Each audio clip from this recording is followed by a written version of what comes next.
Welcome back, Mama Gang. If you're excited about today's video, hit that like button for me and subscribe. Hit that bell notification so you do not ever miss one of my videos.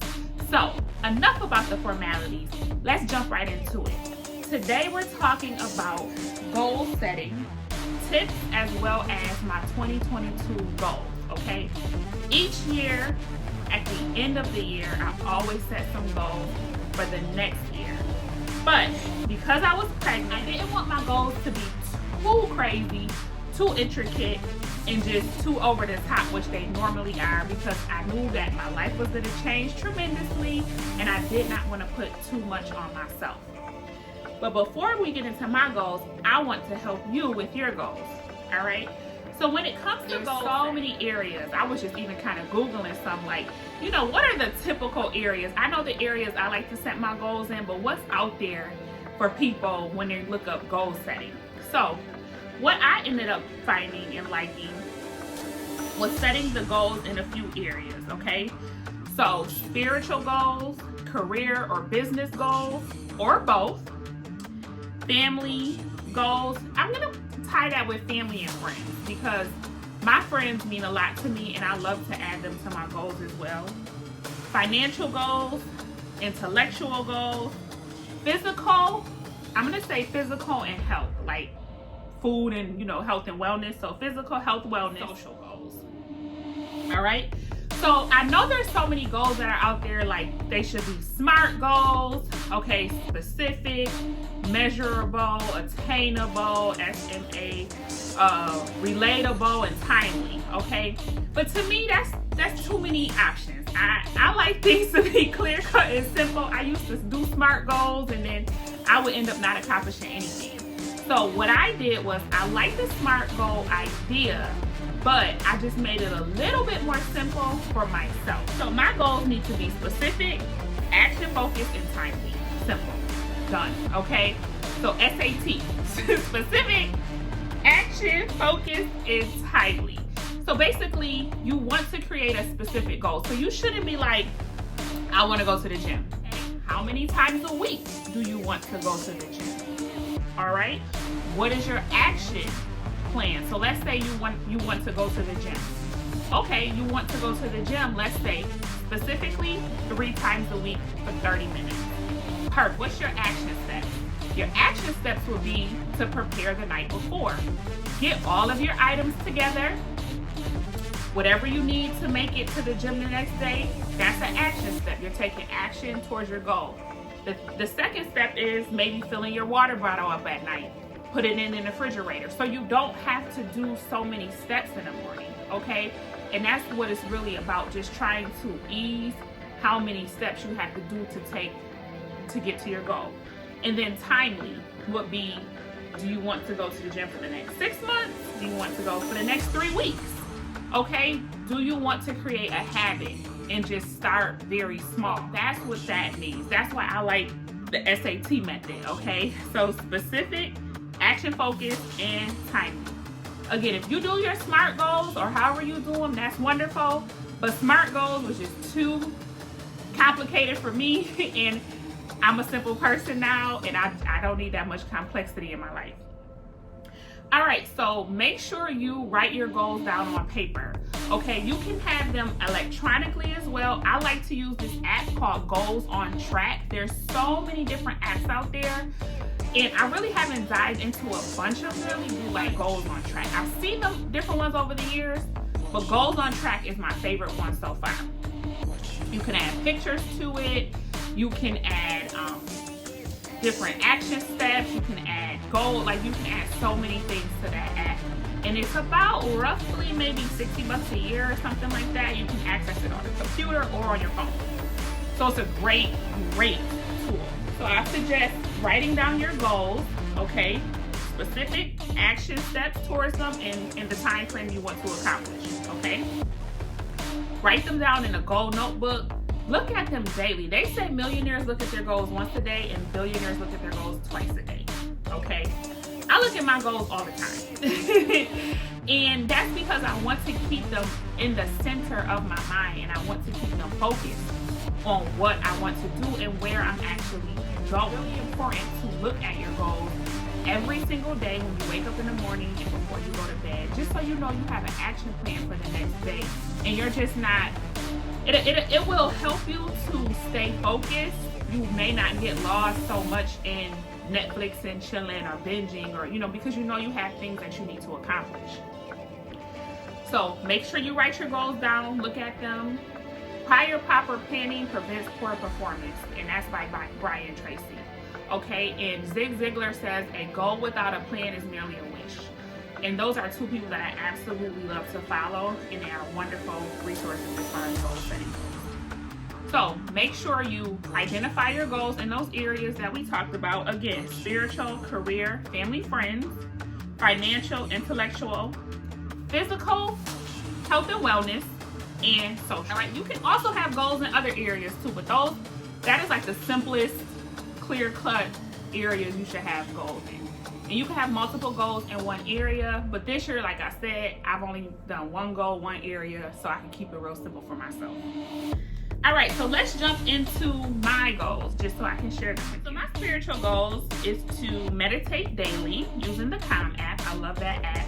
I do the 7-minute meditations with Shetty. I love Tamara Levette's,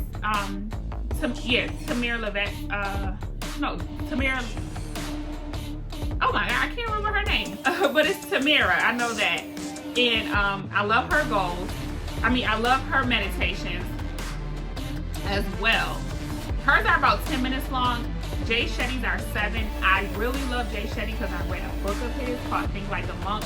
So I've been following him and just kind of going down that path of his teachings. So I really love listening to Jay Shetty's meditation. So meditate daily, pray daily, and complete the Bible plans. So just like to continuously do Bible plans. I usually always have this lofty goal to read the Bible in a year. But that overwhelms me. I try every single year. I do really, really well for a few months, and then I'm just overwhelmed and confused by the end of the year.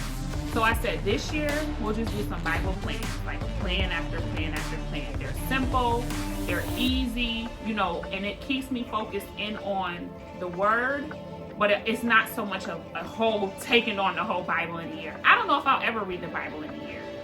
But that is no longer a goal for me at this time. It overwhelms me. I just want to at least maintain a relationship with God. So if I keep up with the Bible plans on just a plan-by-plan basis, I don't have an open-ended, let me complete 20 plans a year. So this one isn't too specific, but it's more so, let me just continuously do a plan. Family goals, family friends, because I like to put that together. It's like family, marriage, child, friends. So it's just like a combination goal. Would be to do a date night once or twice a week with Jamil, for sure. We spend time together every single day at night, but really want to hone in on those date nights and, do stuff that's fun. Like this weekend, I treated him to brunch. I'm like, all right, babe, brunch is on me, then he'll take on the next date. To do little things like that and treat him too. It's not always about, in a heterosexual relationship, it's not always about the guy treating the girl, okay? It's always about treating each other, and that doesn't matter what type of relationship you're in. Everybody in the relationship should treat each other at some point. Okay, that's just how I feel.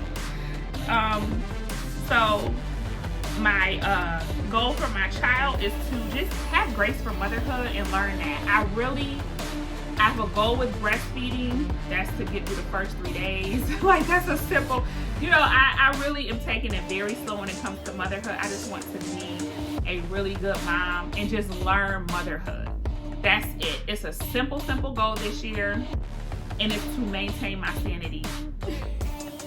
And not go crazy trying to be a mom. So that's it, and not be too obsessed about it either. Okay, I know you can't not be obsessed with your baby, but I have obsession issues, so we just don't want to be too obsessed. So that's my for motherhood. Just allow myself grace, feed my baby, make sure my baby is healthy, clothes, smelling good, basic things, and happy. And friends and family goals is to talk to my friends and family during the week and really just keep up with them, keep up in the group chats with my besties. just keep up with everything that's going on. I call me and my mom talk every day, so that's always a goal accomplished.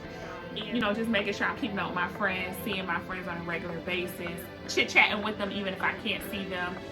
That's really important to me. That doesn't have like a specific number to it, but that's the goal, is to weekly touch base with all of my friends. Okay. Career. Now my career goal, which will be for me a business goal, but also now that I have this YouTube career going on, then it's like a goal within a goal. So my career goal would be to create fresh marketing content for my spa. All about marketing this year. I absolutely want to have fresh content, new content. I want to keep up with my content over maternity. I want to batch my content. I want content. Okay, that is my goal for this year. Always, I want to continue to market to my current clients, for them to keep coming back, and I want to bring in new clients for them to come start service with me. And the next thing I want to do is, of course I have client goals and quarterly goals, and I don't want to break all that down because you make the video longer. But of course you should have client goals, how many clients you like to see within that month or that week, or how many sales you may want to have. You know, we can get into that specifically a different video for sure. And my YouTube career goals would be to, at the end of the year, I would like to have 1,000 subscribers and at least 4,000 watch hours. Okay, that is like everybody's YouTube goal when you first get started. Like once you hit that, boom, you are like officially a YouTuber. Financial, save money. Of course, I do have a goal in mind of how much I want to save, so that's specific. Cook at home, all right, because that helps me to save money, as well as plan my monthly budget, monthly track my goals and income and expenses daily for business and personal. I do that wonderfully for business. I don't play around that. But for personal, it lacks sometimes. Honestly, we have everything automatically coming out of our account. We have our budget set. I can look and see, you know, what's nearing what. So I don't track that daily as much as I do my actual business, because I have to do that for my taxes. So if I had to do it for my personal, I would probably track it daily too. But that's more so on like every couple of days, every week or two or so, I see what's going on financially with us. But because our bills are automated and we just, you know, don't frivolously spend, we don't ever usually have a problem. Praise God, because that was not always the story. Okay, I mean, we can get into it. Folks used to be broke. Okay. All right, but when you know better, you do better. We only have 2 more areas. Intellectual. So intellectual, I do like this because I never used to have intellectual goals. It would be like, I want to do this, I want to do that. But intellectual, I like that because it allows me to focus on what I want to do to better myself. Okay, so for me, it would be to continue my course of studies in my area of interest. I'm taking a business course, a YouTube course, a meditation course, a marketing course. So I'm basically in college full time via these courses. So I just do a little bit, like 3 times a week. I did do a little dip dive in this, a little dip dive in that, a little dip dive in that. So I do all of the different courses depending on how I feel that day. Let's see, I just want to do at least 3 courses. I would at least want to do 3 times a week. And also listen to audiobooks daily, which I do. And that's pretty much it. I love to read, but I don't like having books because it's just too much clutter. So I've transitioned to audiobooks, honestly. I don't even really buy books anymore. It's usually all about the audiobooks for me. All right, so physical goals. 30 minutes of activity a day. I am slacking on that, I'm not gonna lie. It's hard being pregnant and working out for sure. I get tired easily, but that is a goal for me when I'm done, definitely. Well, when I have to make. If I don't get started beforehand, which right now I'm like, if I can at least swim twice a week is good. I was swimming consistently, but then we went out of town, threw me off. I gotta get back into it. So swimming at least twice a week is my thing. I love to do walking. I love yoga. I love hiking. Can't hike right now. But after the baby, I definitely want to get back into physical activity for sure. It's just harder for me right now to do pretty much anything. Let's see. And as well as food-wise, I want to eat at least 5 to 6 fruits and veggies a day, 3 and 3, 3 fruits, 3 veggies. So that is really the goal right there. I eat pretty healthy, you know, but I want to always increase fruits and veggies. One more. Social. Attend a weekly social event. It's so important for us to have social events that we go to. It's so important for us to be out, socialize, enjoy, meet new people, make new friends, and just have that adult time. That's going to be very important for me, especially when I become a mom, because I don't want to lose myself completely. I'm trying to lose myself a little bit with the baby until I get used to it, but I want to still be able to go out with my friends or new friends or just have those social environments for sure. I hope today's video really helped you out with goal setting. I hope it motivated you. I know we're in March, but there's never a wrong time to set goals or reset goals, period. Okay, I could have done this video in January, but you know, I was like, why not? I'm just gonna do it now, because there's never a right or wrong time to create a goal. So thank you for watching. If you like this video, please like it, please comment. Those always help me out. The subscriptions help me out too towards my YouTube goals. And make sure you click that bell next to subscribe so you will never miss a video of mine. To close out, put your hand over your heart and repeat after me. May I be happy. May I be healthy. May I be safe. May I be at peace. Namaste.